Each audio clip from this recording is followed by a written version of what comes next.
Tudo bom, gente? Professor Ronaldo Faria. Hoje vamos tratar da implantação, da consolidação da República no Brasil. Esse primeiro período da República Brasileira, chamado de República Velha, ele se estende de 1889, com a proclamação da República, em 15 de novembro, até a ascensão de Getúlio Vargas, em 1930. Essa República Velha ela é dividida em dois períodos.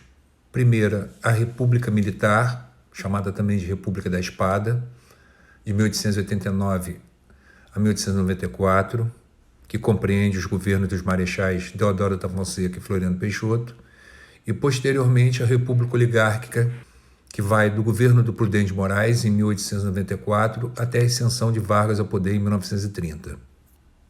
Agora vamos tratar da primeira fase dessa República Velha, a denominada República da Espada. Devemos lembrar que o movimento republicano ele trazia no seu bojo uma série de projetos políticos diferentes, né? Falamos na aula anterior dos republicanos liberais, dos republicanos jacobinos e dos positivistas. Então, no processo de consolidação dessa república, é óbvio que essas ideias políticas diferenciadas elas vão se confrontar. E até essas ideias se acomodarem, né, alguns momentos de crise e instabilidade vão se manifestar. Lembramos também que esse governo que se estabeleceu através do Marechal Deodoro da Fonseca, ele representava interesses bem evidentes de parte da elite militar do Brasil e dos grandes proprietários de terra, principalmente dos cafeicultores paulistas. Nesse processo de consolidação do regime republicano, o Marechal Deodoro ele adota uma série de medidas provisórias. Ronaldo, por que medidas provisórias? Porque naquele momento não tinha nenhuma Constituição vigente. Lembrando que a Constituição Imperial ela é anulada com a proclamação da República, a Constituição de 1824, e a próxima Constituição ela só foi promulgada em 1891. Portanto, nesse período que se estende de 1889, com a proclamação da República, até 1891, com a promulgação da Constituição, todas as leis que foram estabelecidas tinham caráter provisório.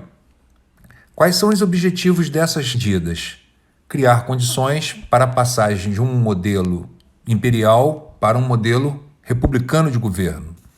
Era necessário um processo de transição, e essa transição foi estabelecida através dessa série de medidas tomadas pelo governo do Marechal Deodoro. Ronaldo, dê exemplo dessas medidas.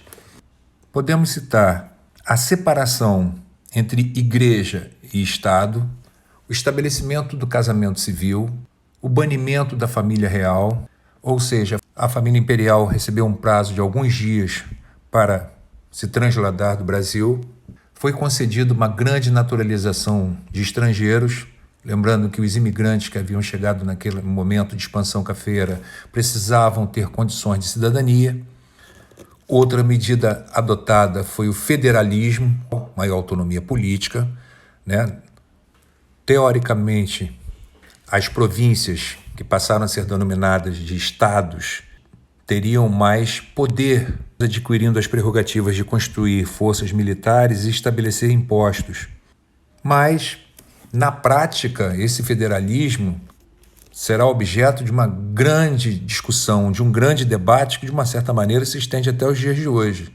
Apesar de nossa Constituição, de nossa moeda ter lá República Federativa do Brasil, na prática, o debate entre centralismo político e federalismo vai atravessar, na verdade, décadas na história brasileira. Outra medida provisória foi a substituição da bandeira imperial pela bandeira republicana e também foi introduzida a letra num hino nacional que até então só tinha melodia. Dessa forma, através dessas medidas, criava-se condições para o funcionamento de uma república no Brasil. No início de 1890, o governo provisório convocou uma Assembleia Nacional Constituinte para institucionalizar um novo regime. Assim, em fevereiro de 1891, foi promulgada a primeira Constituição Republicana, seguindo o modelo vigente nos Estados Unidos. Essa Constituição estabelecia, pelo menos no papel, uma república liberal e federativa. O regime político tornou-se presidencialista, com os poderes tripartidos, ou seja, executivo, legislativo e judiciário. Foi oficializada a separação entre igreja e Estado, que havia sido estabelecida em caráter provisório. Também foi estabelecido o casamento civil. Boa parte daquelas leis que foram colocadas em caráter provisório adquiriram um caráter constitucional. Portanto, é uma república federativa, presidencialista, com 3 poderes e um Congresso bicameral, ou seja, dividido em Câmara dos Deputados e Senado. O importante dessa Constituição é atentar para seu sistema eleitoral. O voto era obrigatório, direto, para maiores de 21 anos e, lembrem, era um voto declarado, não secreto. Das várias constituições que o aluno tem que estudar na história do Brasil, eu digo que cada Constituição tem sua marca pessoal. Normalmente, os concursos atentam para determinados aspectos de cada uma dessas constituições. O principal fator que é lembrado nessa Constituição, nessa primeira Constituição republicana, é exatamente o seu sistema de voto, porque no futuro ele será a base da manipulação do voto no Brasil, naquilo que vai se chamar de coronelismo, a manipulação de votos através do seu caráter declarado. O fato do voto não ser secreto favorecia que patrões manipulassem o voto de seus empregados, caracterizando aquilo que será chamado de voto de cabresto, um voto manipulado. Um outro aspecto é que esse voto, pelo menos no papel, ele é um voto universal, ou seja, teoricamente ele estende o direito de voto. Só que, na prática, isso é uma balela, isso é uma conversa fiada, porque, na verdade, essa Constituição é muito excludente, porque além de possibilitar a manipulação de votos e a fraude, ela excluía do direito de voto uma importante parcela da população brasileira.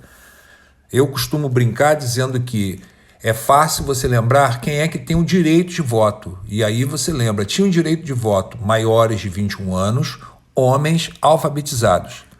Se você for para o lado de quem não tem o direito de voto, aí você deve lembrar que a Constituição retira a cidadania plena na política das mulheres, dos menores de 21 anos, dos analfabetos,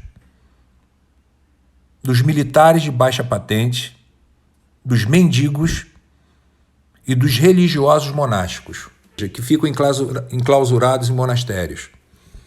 Normalmente, quando eu cito esses aspectos, um aluno sempre pergunta: professor, os negros tinham direito de voto? A proibição, entre aspas, fica na entrelinha. Na verdade, não tem nada na Constituição que proíba diretamente o negro de votar. Mas, se você lembrar de quem está excluído, você está dizendo que mulher não vota, analfabetos não votam, mendigos não votam, militares de baixa patente não votam. Portanto, dentro dessas categorias, você colocava boa parte, ou pelo menos a maioria da população negra. Diretamente não tem a proibição do negro votar, mas na prática, a maior parte da população negra ficava excluída do direito de voto. Essa república começa com uma grande euforia na área econômica. Comandada pelo ministro da Fazenda, Rui Barbosa, é estabelecida uma tentativa de modernizar a economia brasileira. Com o objetivo de estimular o crescimento econômico, e em particular o da indústria, o governo autorizou 4 bancos a conceder créditos a qualquer pessoa que desejasse abrir uma empresa. Para cobrir esses empréstimos, permitiu uma política emissionista, a impressão de uma imensa quantidade de papel moeda. Só que essa política emissionista, sem lastro em ouro nos cofres brasileiros, acabou estabelecendo um aumento acelerado da inflação. É aquela coisa, né? Se para resolver os problemas da economia você tivesse simplesmente que emitir papel moeda, mandar produzir dinheiro, nenhum país do mundo seria pobre. Claro que, igual numa conta bancária que nós temos, você só produz um cheque ou emite dinheiro se você tiver lastro econômico na sua conta, ou seja, no caso do país, em seu banco central, o que não ocorreu naquele período. Aproveitando essa política governamental de conceder empréstimos, muitos aproveitadores se manifestaram. Muitos desses empréstimos foram usados para abrir empresas que existiam somente no papel, embora essas ações fossem negociadas na Bolsa de Valores.